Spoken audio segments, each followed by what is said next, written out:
Monolaris on the intercept, bicycle kick and a goal! At the buzzer, Victor Parrerias with a beauty!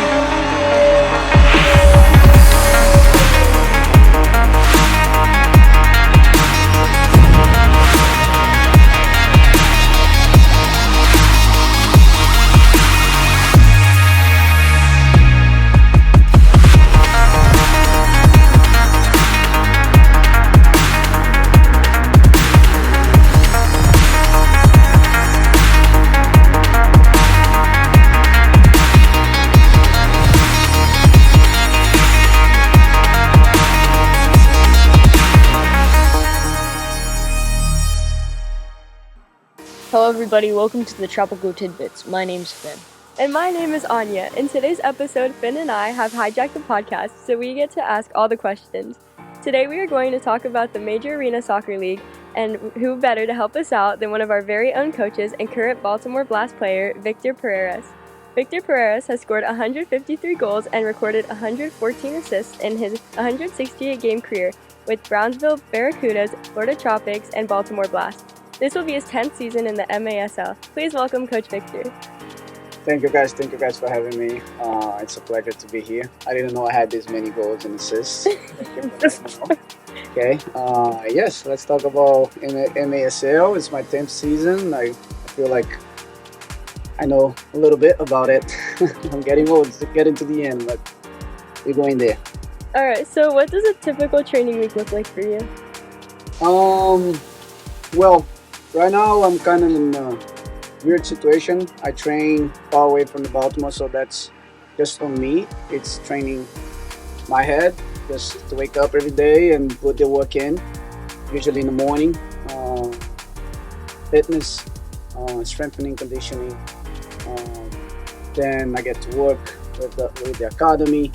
Of course, eating is, for me, is the most important part of my training, since I'm not on the ball every day and training on the same pace with the rest of the team. So eating is something that I really need to take care of, and of course resting as much as I can when I can, and doing all this extra stuff to make sure I'm healthy and ready to go up there.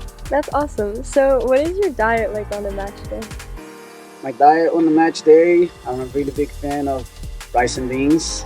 I got beans, greens, potatoes, tomatoes, lamb, rice, beans, greens, potatoes, tomatoes, chicken, turkeys, Brazilian way, and chicken. I think chicken is light and helps me not to be too heavy for the game when I'm in. Of course, water, a lot of water.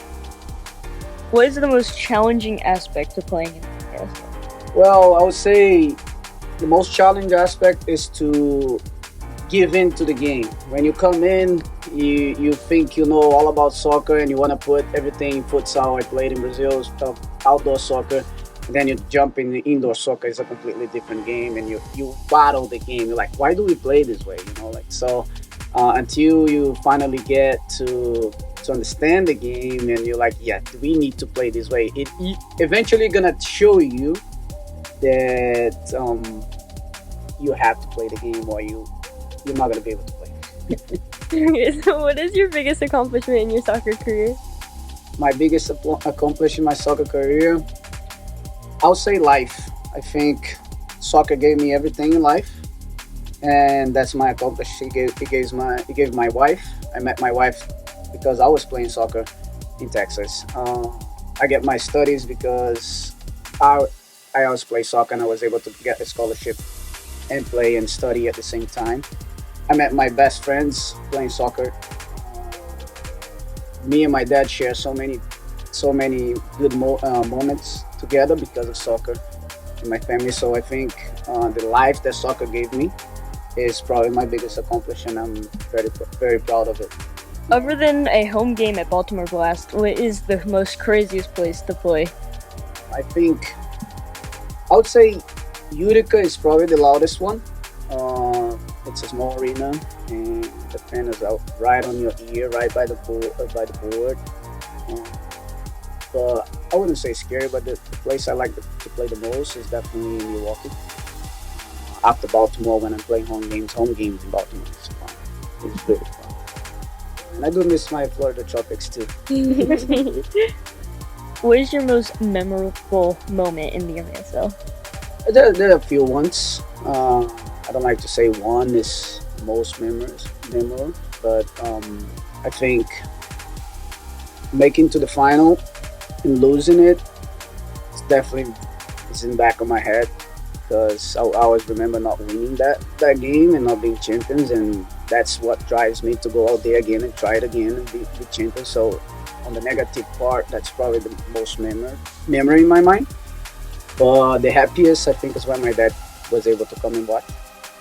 So yes, it's not easy to come all the way to Brazil and come and watch a game. And as we grow up, he was always driving me around to watch my games. And when I came here, he's not there around anymore. So it was good to watch him and understand it.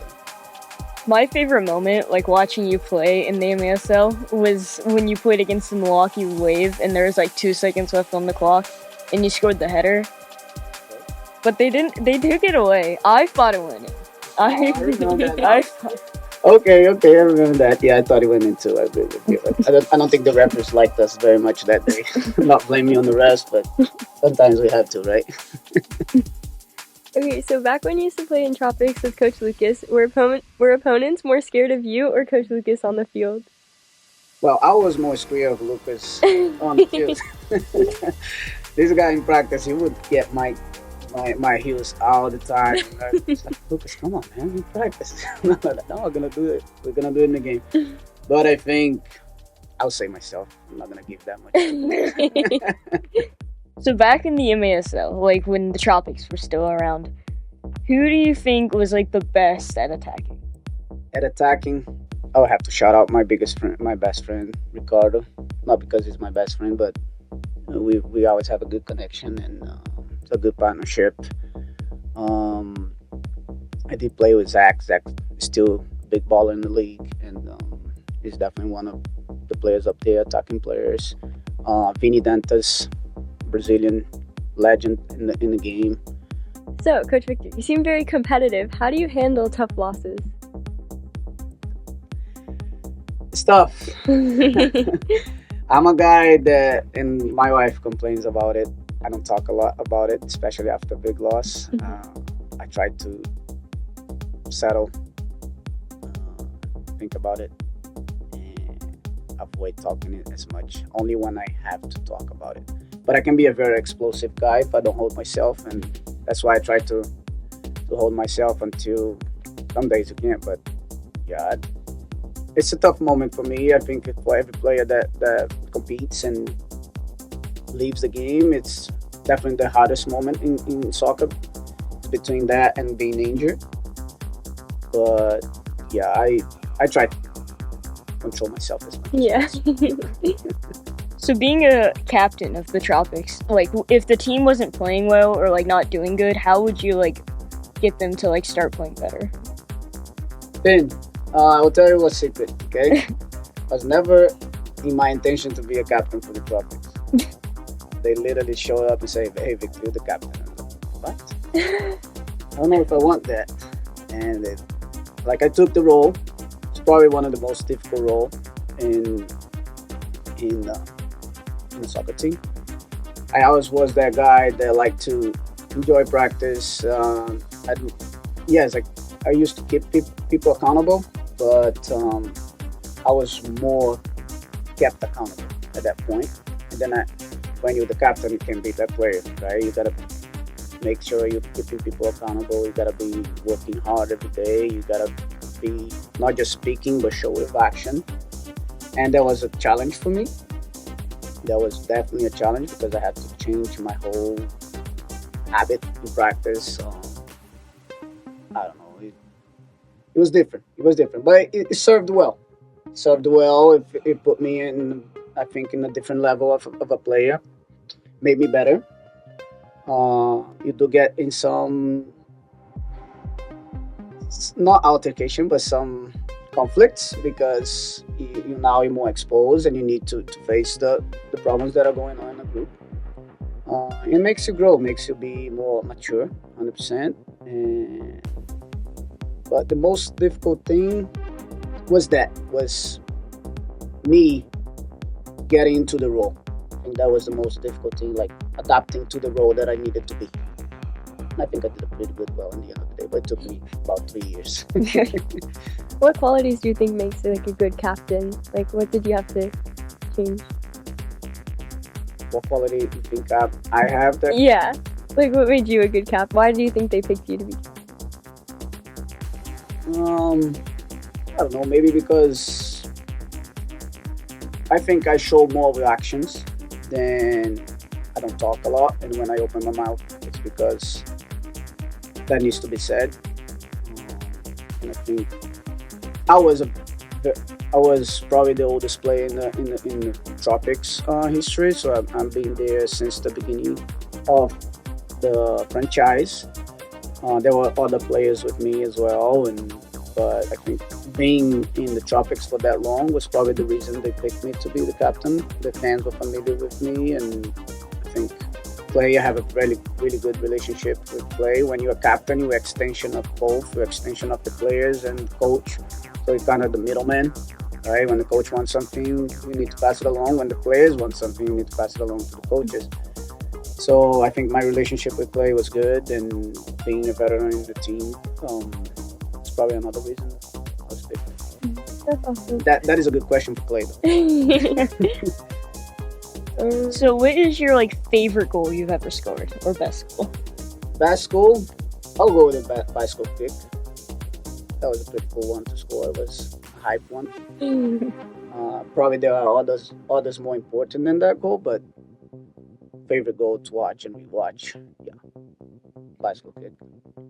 Okay, so now on the coaching side, what do you like most about coaching soccer for kids? It's just vast the knowledge. I learned so much. I think watching a kid improve, and I think that's the legacy of what soccer gave me, right?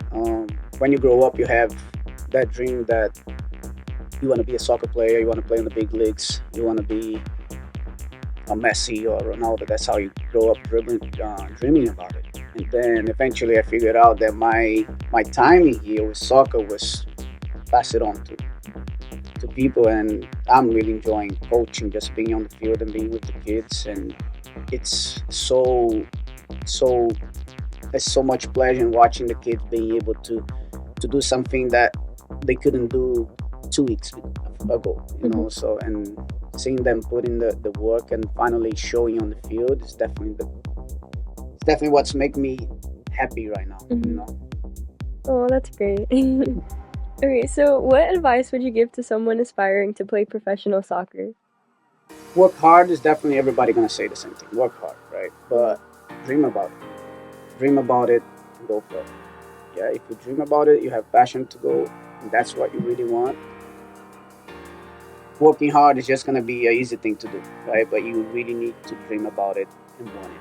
What is the most important thing for a young player to develop to I think it depends on the coach and depends on the player. If we talk to Coach Lucas right here, gonna be defense. I'm more of an offensive player. I really like first touch. I really like a player that has a good first touch, that can control the ball, that can dribble a player with one touch. I really look for that player when I'm doing a tryout, when I'm watching a game. I'm watching how that player can play with one touch anywhere, even to dribble, to receive, to shoot. So, player with a good first touch for me is. Okay, so Coach Victor, my team always practices next to your teams. Why are you always yelling at the boys? Are boys less coachable than girls? Why are you yelling at me? I coach girls too. I coach my two girls. Oh, it's different. And if you go watch me on a practice with the girls, I'm like, you're gonna say that's not good. That's different, Coach Victor. And then you go watch me coaching the boys. It's different the way you guys respond. I think the boys are really messy, right? That's a boy thing. Really messy. If you give them 2 minutes, they are going crazy and not pay attention to what you're saying. Girls are more organized. You guys listen. You guys like structure. So I think the reason why I'm screaming more at the boys is because they're They messy. mess around. They mess Yeah. around. and that's the way I can get. And they're doing a pretty good job. When they know when I raise my voice, they kind of okay, all right. But I know I'm scaring some other teams out there. Do you prefer coaching high school soccer or travel with Tropics more? I prefer travel, 100%. But there I like coaching high school too. There's some good things that comes from high school, and it's a different environment. At high school, I'm assistant coach, so I'm not the head coach running everything. I'm more like a guy that helps. And one of the best thing I like the most, because there I'm serving a different role than being a head coach, and that's teaching moment. Sometimes I might think different than the coach, and it's his team. I gotta help him put his ideas over there. So high school does bring me good stuff as well. I like it, but I do like travel. Just on the weekends, you have all of the travel competitive, and yeah. What do you think the most important position is, like besides the goalkeeper? Most important position. I mean, nowadays, the soccer I see nowadays, and that makes me sad. It's a midfielder. Definitely a midfielder. To have a good 8, 6, and a 10 that can run your team well, you're gonna have a good start with it. The most important position in my heart is a forward. What position did you play when you were on Tropics? Indoor, Yeah. I play midfield. Was that your favorite? Probably my favorite. I'm now getting old. I cannot run as much the whole court, so and then again I'm changing my roles. Like that's the beauty about soccer. You go, evolving. So you go adapting the way you get old. So now I'm going to a role that I run less, but I'm closer to the goal. I've been playing second forward, which I like it. Who knows? Even something. Who knows? Let's see. How was it like playing soccer in Brazil? Beautiful. Beautiful. It's a whole thing. It's environmental. It's cultural. We make soccer out of everything. We literally put a volleyball court and we decide to play soccer out of volleyball. So it's just the intensity, the passion, the competitiveness, the players you're playing against. Like, keep in mind, you're playing against players that they're trying to change their life out of soccer. And if you're not on the same page, you're not fighting for changing your life as well, you're not going to survive. So it brings that passion, that dream, and it's different. And I wish I could go back and play a little bit more. Did you enjoy it a lot more there or here? No. When I came in, young man, think I know everything. Like, I'm gonna go there and I'm gonna destroy it. Right? Nah, it's not the case, and I have to learn. I probably learned more how to become a real soccer player here in the United States than in Brazil. In Brazil, I was always chasing my dream, but be a man on the field, be a player, behave like a player. I learned out here. So I think I like the both equal because they two different part of my life. But I wouldn't say I like more there than here. They both have a place in my heart. Oh. What's your hope for the future of the club? Like, keep developing amazing players, amazing characters, human beings. Get bigger. I think what we are doing here at the club, it's beautiful. Again, I think I'm repeating beautiful too many times. It is, and as long as we keep developing players and characters and human, like I said, showing them how to compete, showing them how to win in life, which I think soccer is about that too. And of course, the club growing, having more players, coaches. I think the sky is the limit, and I think that the club is progressing on that way, and I'm really happy with what I'm seeing so far. Okay, I think that's a wrap. That is all the time we have, but we want to give a big thank you to Coach Victor and CPS Investment Advisors for using their awesome studio. Yay! Don't forget to follow us on Instagram and check out Coach Victor in the Baltimore Blast. Woo! Yes, thank you. I was scared of this.